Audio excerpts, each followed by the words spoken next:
नमस्कार, बहुत स्वागत है आप सभी का। शाम के 7 बज चुके हैं, वक्त है सत्याग्रह का। आपके साथ मैं हूं पूजा सचदेवा। और चलिए सत्याग्रह में आगे बढ़ेंगे, जहां उमेश पाल अपहरण केस में उम्र कैद की सजा पाने के बाद माफिया अतीक अहमद, अब उमेश पाल मर्डर केस में शिकंजा उस पर कसा जा रहा है। एक बार फिर से अतीक को गुजरात से प्रयागराज लाया जा रहा है। माफिया अतीक अहमद को लेकर यूपी पुलिस दोपहर 2:30 बजे अहमदाबाद की साबरमती जेल से प्रयागराज के लिए रवाना हो गई। अतीक को 16 दिन में दूसरी बार सड़क मार्ग से लाया जा रहा है। इस बार अतीक को उमेश पाल हत्याकांड में पूछताछ के लिए लाया जा रहा है। उस पर हत्याकांड की साजिश रचने का आरोप है। प्रयागराज के लिए साबरमती जेल से बाहर आने के बाद अतीक ने एक बार अपनी हत्या की आशंका जताई। क्या कहेंगे, दोबारा से ले जा रहे हैं? ये ले जा रहे हैं, ये सही नहीं है। क्या कहेंगे? करना चाहते हैं, मारना चाहते हैं। अतीक को सड़क मार्ग से लेकर आ रही पुलिस टीम के साथ 2 प्रिजन वैन हैं। टीम में एक इंस्पेक्टर, 30 कांस्टेबल शामिल हैं। इसके अलावा सिविल ड्रेस में भी कुछ पुलिस जवान हैं, जो सुरक्षा के लिए अतीक के काफिले के साथ चल रहे हैं। इससे पहले 26 मार्च को भी यूपी पुलिस अतीक को प्रयागराज लाई थी। तब उमेश पाल अपहरण केस में अतीक की कोर्ट में पेशी हुई थी। इसमें उसे उम्र कैद की सजा सुनाई गई थी। इसके बाद अतीक को वापस साबरमती जेल लाया गया था। माफिया अतीक अहमद 2019 से अहमदाबाद की साबरमती जेल में बंद है। अतीक एंड फैमिली की मुश्किलें कम होने का नाम नहीं ले रही हैं। प्रयागराज पुलिस ने माफिया अतीक अहमद और उसके बेटे अली के खिलाफ धूमनगंज थाना में एक और मुकदमा दर्ज किया है। इसी सीसीटीवी फुटेज के आधार पर पुलिस ने अतीक, उसके बेटे अली और 13 लोगों के खिलाफ मुकदमा दर्ज किया है। पूरा मामला 14 अप्रैल 2019 का है। आरोप है कि अतीक अहमद का बेटा अली अहमद और खास गुरगा असद कालिया कई गाड़ियों पर सवार होकर साबिर के घर पहुंचे। सभी के पास असले थे। इन लोगों ने फोन पर जेल में बंद अतीक अहमद से बात कराई। अतीक अहमद के खिलाफ चल रहे मुकदमों की पैरवी बंद करने की धमकी दी। इसके अलावा 1 करोड़ रुपए की रंगदारी भी मांगी गई। वीडियो में साफ साफ दिख रहा है कि साबिर के घर पथराव भी किया गया। 2019 में हुए इस मामले के 3 सालों के बाद साबिर ने अब FIR दर्ज कराई है। बता दें कि अतीक का बेटा अली अहमद प्रयागराज की नैनी सेंट्रल जेल में बंद है। दरअसल 28 मार्च को पूर्व विधायक राजू पाल हत्याकांड के मामले के प्रमुख गवाह रहे उमेश पाल के अपहरण के करीब 17 साल पुराने मामले में माफिया अतीक अहमद को सश्रम आजीवन कारावास और 1 लाख रुपए जुर्माने की सजा सुनाई थी। उसी उमेश पाल और उसके 2 गनर्स को इसी साल 24 फरवरी को प्रयागराज की सड़कों पर सरेआम गोली मार दी गई थी। इस मामले में भी अतीक, उसके बेटे, पत्नी और अन्य के खिलाफ मुकदमा दर्ज किया गया था। अतीक अहमद के खिलाफ 100 से ज्यादा मुकदमे दर्ज हैं। निकाय चुनाव का ऐलान होते ही नगर निगम से लेकर नगर पंचायत तक भाजपा का टिकट हासिल करने की होड़ में तमाम दावेदार डिप्टी सीएम ब्रजेश पाठक के आवास पर जा पहुंचे। ऐसे ही दरवाजा खुलेगा दर्शक, ये हुजूम देखिए, जैसे लग रहा है कि लूट मची। ये देखिए, आइए भाई कैमरामैन दिखाइए, ये देखिए हाथ जोड़ रहे हैं। और ये प्रत्याशियों की भीड़, ये देखिए साहब। इस भीड़ में सिर्फ लखनऊ ही नहीं बल्कि पूरे प्रदेश से टिकट की आस लेकर पहुंचे इन लोगों में कोई मेयर पद, तो कोई निगम पार्षद, तो कोई नगर पालिका पार्षद या नगर पंचायत सदस्य के टिकट का दावेदार है। कोई आजमगढ़ से, कोई बुलंदशहर से, कोई मुजफ्फरनगर से, कोई देवरिया से, कोई बस्ती से, कोई चंदौली से, बनारस से। हम सबसे कह रहे हैं कि सब टिकटवा यहीं से बट रहा है। नहीं भैया, ये सब हमारे परिवार के लोग हैं। और जब ऐसा आपका बहुत लंबा है हमारा। इन दावेदारों में पुरुषों के अलावा बड़ी संख्या में भाजपा से जुड़ी महिला नेता भी, जो टिकट की आस में बेंगलुरु से लखनऊ तक जा पहुंची। अभी तो मिलना मुश्किल ही लग रहा है मेरे को। लग रहा है ना? हाँ, मुश्किल लग रहा है। तब भी मिलेंगे, कोशिश करिए। हाँ, कोशिश तो करेंगे। इधर आए हैं इतनी दूर तो कोशिश ही करेंगे। फिलहाल इन सैकड़ों दावेदारों को ब्रजेश पाठक समेत कई नेताओं से भी अभी सिर्फ आश्वासन ही मिला है, क्योंकि फाइनल मुहर से पहले हर सीट पर प्रत्याशियों के चयन के लिए भाजपा में लगातार मंथन जारी है। तो देखिए, भाजपा में तो टिकट पाने वालों की लाइन लगी हुई है, लेकिन दूसरी पार्टियों का हाल क्या है वो भी देखिए। सबसे पहले लखनऊ में विक्रमादित्य मार्ग पर बने समाजवादी पार्टी का नजारा देखिए। भीतर अखिलेश यादव मेयर के टिकट के लिए नामों पर मंथन कर रहे हैं और बाहर टिकटार्थियों की भीड़ लगी है।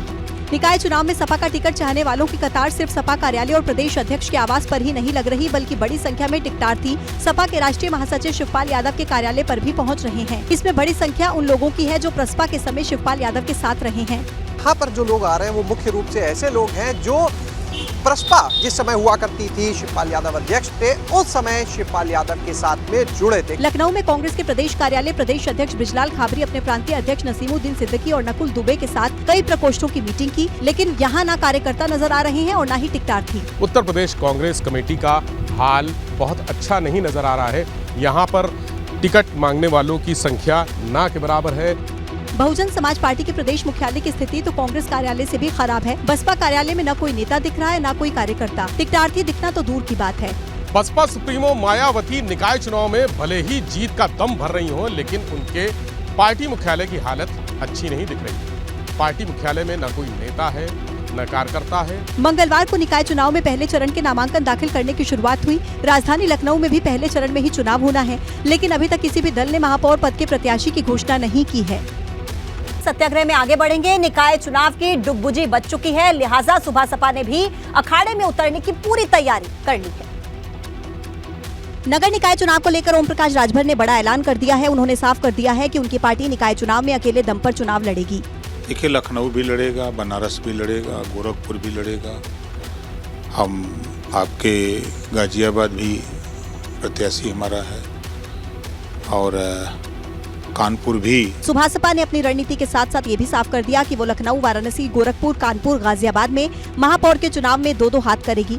लखनऊ से सुबह सपा कश्यप कार्ड के साथ साथ महिला कार्ड को भी खेलने की तैयारी में है। अगर बात की जाए तो निकाय चुनाव में अकेले जाएंगे मैदान में या किसी को साथ भी लेके चलेंगे? नहीं, अकेले अपने दम पर। स्थानीय निकाय चुनाव पार्टी ने फैसला किया कि अकेले अपने दम पर लड़ेंगे। निकाय चुनाव के पहले चरण के प्रत्याशियों की लिस्ट सुबह सपा ने फाइनल कर दी है। नाम का ऐलान भी सुबह सपा बुधवार को कर देगी। 400 से ज्यादा पार्षदों की सूची आई है और बराबर सूची आ रही है।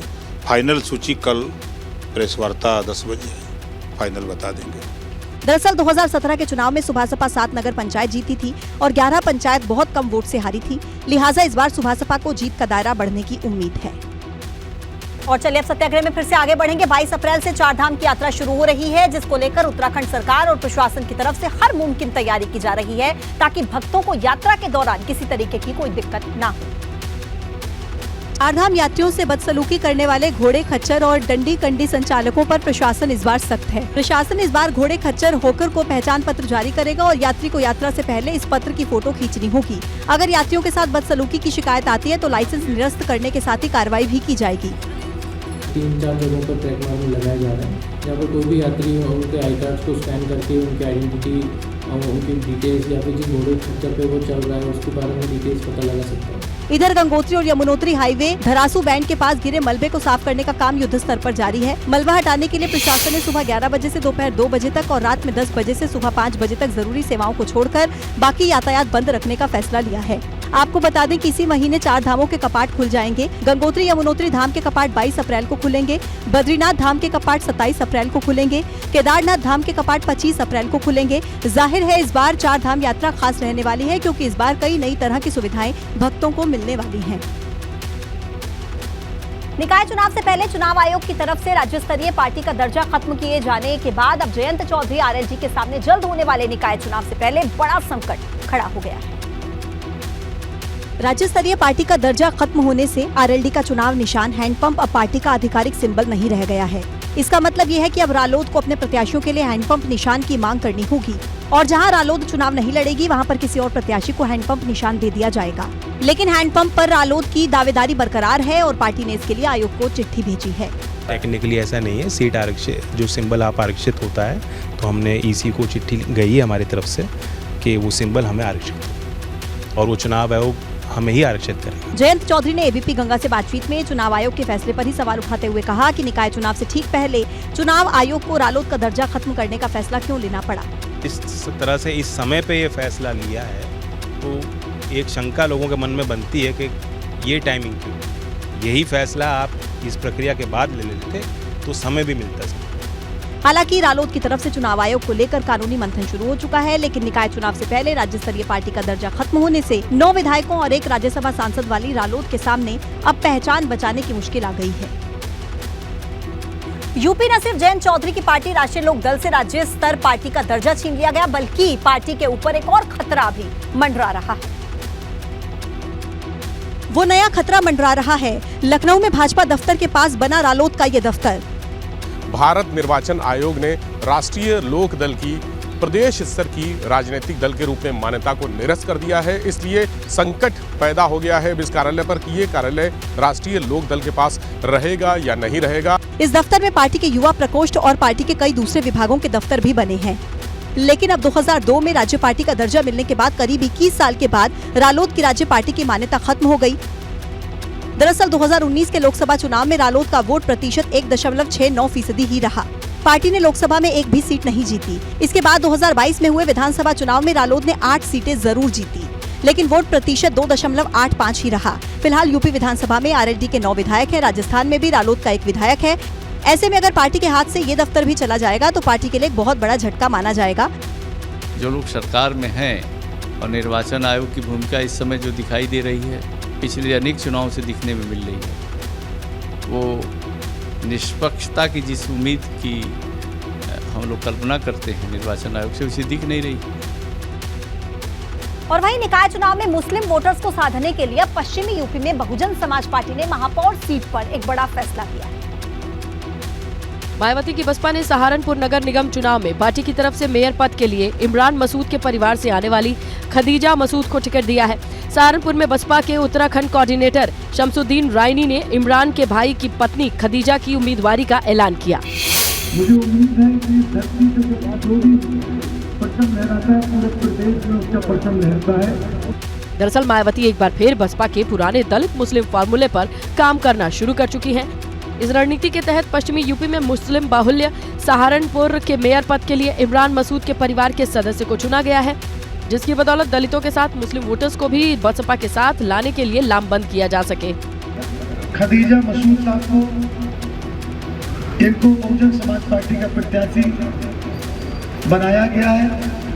प्रयागराज में माफिया अतीक की पत्नी शाइस्ता परवीन को भी मेयर चुनाव लड़ने का फैसला लिया गया था, लेकिन उमेश पाल हत्याकांड में अतीक के आरोपी बनने के बाद किरकिरी से बचने के लिए बसपा ने अब अतीक परिवार से किनारा कर लिया है। और देखिए, पार्टी के दर्जे में बदलाव से रालोद की टेंशन बढ़ गई है, तो दूसरी तरफ राष्ट्रीय पार्टी का दर्जा मिलने से उत्साहित आम आदमी पार्टी ने भी अब यूपी नगर निकाय चुनाव ताल ठोक दी। मेरठ नगर निगम चुनाव में आम आदमी पार्टी ने मेयर पद का चुनाव लड़ने का ऐलान किया है। आम आदमी पार्टी ने पश्चिमी यूपी में जाट और महिला वोटर्स को साधने के लिए मेरठ नगर निगम के लिए समाज सेवी ऋचा सिंह को महापौर पद का प्रत्याशी बनाया है। मैं ऋचा सिंह जी से कहूंगा कि मजबूती से चुनाव लड़िए और चुनाव जीतिए। यहाँ की जनता का आशीर्वाद लीजिए। आपने सामाजिक क्षेत्रों में जो कार्य किया है उस कार्य को लेकर आगे बढ़िए। ऋचा सिंह ने जीत मिलने पर मेरठ की तस्वीर बदलने का वादा किया है। हम अपने मेरठ को और अच्छा कर सकते हैं। मुद्दे बहुत हैं। सड़क का मुद्दा आप देख लीजिए, सड़कों को आप जिधर से भी निकल जाएंगे गड्ढे ही गड्ढे मिलेंगे, तो उनको बेहतर बनाने की कोशिश की जाएगी। इसके अलावा पार्टी ने मेरठ नगर निगम के सभी 90 वार्ड्स में पार्षद प्रत्याशी उतारने का भी ऐलान कर दिया है। आम आदमी पार्टी जिस मजबूती से मेरठ में नगर निकाय चुनाव लड़ने जा रही है, उसने कहीं ना कहीं मेरठ की सियासी जंग को और ज्यादा दिलचस्प बना दिया है। जगत गुरु रामभद्राचार्य ने लव जिहाद के साथ साथ आरक्षण पर एक बड़ा बयान दिया और इसी बीच बाबा रामदेव ने भी मुसलमानों को लेकर एक बड़ी बात कही। आगरा में रामकथा सुनाने के दौरान जगत गुरु रामभद्राचार्य ने लव जिहाद पर बड़ा बयान दिया, साथ ही हिंदू लड़कियों को सुरक्षा का मंत्र भी दिया। हमारी हिंदू लड़कियों को विधर्मी लोग फंसा रहे हैं। बहनों, जो तुम्हारी ओर गलत दृष्टि से देखे उसकी आंख निकाल दो, फिर जो मुकदमा होगा मैं देख लूंगा। हिंदू लड़कियां अपनी इज्जत स्वयं बचाएं। हाथ में कड़ा पहनने के साथ हाथ में कटार लेने का भी अभ्यास करो। बन जाओ लक्ष्मीबाई। इतना ही नहीं, रामभद्राचार्य ने जातिवाद के नाम पर आरक्षण को खत्म करने की भी मांग की। हमने जातिवाद नहीं फैलाया, जातिवाद फैलाया इन कुर्सी के नेताओं ने। इधर योग गुरु बाबा रामदेव ने भी मुसलमानों को बड़ी बात कही और बताया कि मुसलमान और उनके पूर्वज एक ही हैं। वो माने या ना माने, हम तो मुसलमानों को ये मानते हैं कि वो हमारे ही पूर्वजों की औलाद हैं। वक्त के साथ उनकी पूजा अलग हो सकती है, लेकिन पूर्वज अलग नहीं हो सकते। योग गुरु बाबा रामदेव भिंड जिले के लहार में चल रही 7 दिवसीय भागवत कथा में शामिल होने पहुंचे। और कानपुर के चिड़ियाघर में लगभग 20 दिन के बाद आरिफ ने अपने दोस्त सारस से मुलाकात की। सारस का क्वारंटीन पीरियड खत्म होने के बाद आरिफ को चिड़ियाघर में जाने की इजाजत दी गई, जहां आरिफ और सारस के बीच कुछ मिनट की मुलाकात करवाई गई। वीडियो देखकर ये तो समझा नहीं जा सकता कि सारस आरिफ को देखकर खुशी से बाड़े में उछल कूद रहा है या अपने दोस्त के वियोग के दर्द में तड़प रहा है, पंख फड़फड़ा रहा है। लेकिन इंसानों में तो भावनाएं होती हैं। सारस को देखकर आरिफ के जज्बात जरूर बाहर आ गए। आरिफ सारस को देखकर भावुक हो गया और सारस बाड़े से अपनी गर्दन और चोंच निकालते हुए पंखों को फड़फड़ाने लगा, जिसके बाद वहां के वन कर्मचारियों ने आरिफ से कहा कि अब चलिए नहीं तो उसको चोट लग जाएगी। जाते जाते आरिफ ने सारस से ये भी कहा कि वो बहुत जल्द ही सारस से मिलने दोबारा आएंगे। कानपुर से सपा विधायक अमिताभ वाजपेयी के मुताबिक इस मुलाकात के दौरान आरिफ और खुद उनकी आंखें झलक गई। हम लोगों की भी आंखें छलक आई जिस प्रकार से उस पक्षी ने आरिफ को देखते ही अपनी गर्दन को हिलाना, चोंच को निकालना शुरू किया। सोमवार को आरिफ ने सपा अध्यक्ष अखिलेश यादव से मुलाकात की थी। अखिलेश यादव ने ट्वीट के जरिए यूपी सरकार से आग्रह किया कि वो सारस को आजाद कर दें। क्वारंटीन पीरियड खत्म होने के बाद भी चिड़ियाघर प्रशासन अभी सारस को बाड़े में ही रखेगा और उसके हाव भाव की निगरानी करेगा। और चलिए इस वक्त मिल रही एक बड़ी खबर से आपको रूबरू करा देते हैं। कांग्रेस ने 15 पार्षदों की लिस्ट जारी कर दी है। 15 पार्षद प्रत्याशियों में 7 महिलाएं हैं। रामजी लाल नगर वार्ड से गिरीश मिश्रा, इस्माइलगंज प्रथम वार्ड से मुकेश सिंह चौहान, मालवीय नगर वार्ड से ममता चौधरी, गोमती नगर वार्ड से कौशल पांडे, लाला लाजपत राय वार्ड से शैलेंद्र तिवारी, गुरु नानक नगर वार्ड से पुष्पेंद्र श्रीवास्तव, सरोजनी नगर प्रथम वार्ड से सीमा पाल, महाराजा बिजली पासी द्वितीय वार्ड से सुषमा भार्गव, राजाजीपुरम से गीता श्रीवास्तव, महाराजा बिजली पासी प्रथम से नाजिया बेगम, जानकीपुरम तृतीय वार्ड से मोहम्मद शमीम, बाबू जगजीवन राम वार्ड से श्रीमती किरण शर्मा, हजरतगंज वार्ड से सुभाष चंद्र श्रीवास्तव और चिन्हट वार्ड से अशफाक लाला, राजीव गांधी द्वितीय वार्ड से सलोनी केसरवानी को कांग्रेस पार्टी का अधिकृत प्रत्याशी घोषित किया गया है। तो निकाय चुनाव से जुड़ा बड़ा अपडेट इस वक्त आप तक पहुंचा रहे हैं। कांग्रेस ने 15 पार्षदों की लिस्ट जारी कर दी है। 15 पार्षद प्रत्याशियों में से 7 महिलाएं हैं और कहां-कहां पर देखिए ये लिस्ट जारी की गई है, कौन-कौन से नगर वार्ड को लेकर उसकी भी जानकारी हम आप तक पहुंचा रहे हैं। 15 पार्षद प्रत्याशियों में 7 महिलाएं शामिल हैं। एक बार फिर से वो नाम आप सुन लीजिए।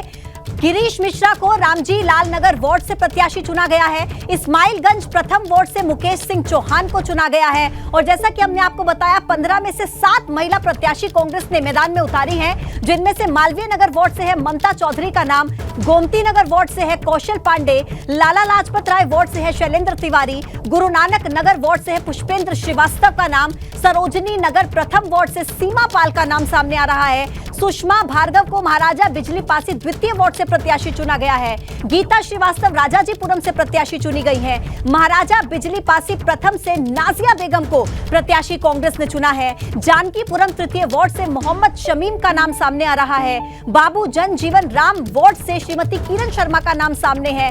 सुभाष चंद्र श्रीवास्तव को हजरतगंज वार्ड से चुना गया है और चिन्हट वार्ड से अशफाक लाला, राजीव गांधी द्वितीय वार्ड से सलोनी केसरवानी को कांग्रेस प्रत्याशी पार्टी का अधिकृत प्रत्याशी घोषित किया गया है। 15 पार्षद प्रत्याशियों की लिस्ट इस वक्त कांग्रेस ने जारी की है और इनमें नाम है 7 महिलाओं के शामिल। देखिए इंतजार था लंबे वक्त से कि आखिर कौन सी पार्टी कब अपनी लिस्ट जारी करती है। कांग्रेस ने देखिए पारी खेलते हुए 15 पार्षदों की लिस्ट जारी कर दी है और 15 पार्षद प्रत्याशियों में 7 महिलाओं का नाम शामिल है। निकाय चुनाव को लेकर बिगुल बच चुका है और पहले चरण का जो मतदान है वो 4 मई को होना है। और उससे पहले एक बड़ी खबर इस वक्त की यह है कि कांग्रेस ने 15 पार्षदों की लिस्ट जारी कर दी और ये जो 15 पार्षद प्रत्याशी हैं इनमें 7 महिलाएं शामिल हैं। इसी खबर पर ज्यादा जानकारी देंगे मेरे सहयोगी विवेक त्रिपाठी इस वक्त लाइव हमारे साथ जुड़ गए हैं। विवेक, कांग्रेस ने पारी चल दी है, 15 पार्षदों की लिस्ट, लंबे वक्त से इंतजार था, 7 महिलाएं। बताएं किस आधार पर ये प्रत्याशी चुने गए हैं और कांग्रेस की इसके पीछे की क्या स्ट्रैटेजी? विवेक।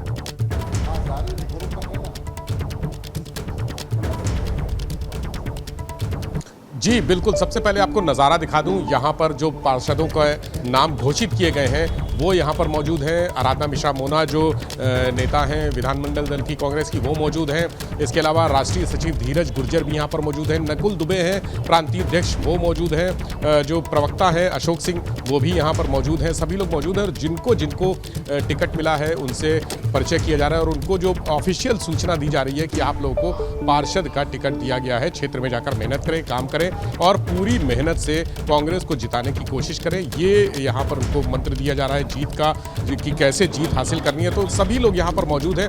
हमारे साथ धीरज गुर्जर जी हैं। सर, अब तो घोषणा हो गई 15 नामों की और अब बाकी नाम कब तक आएंगे?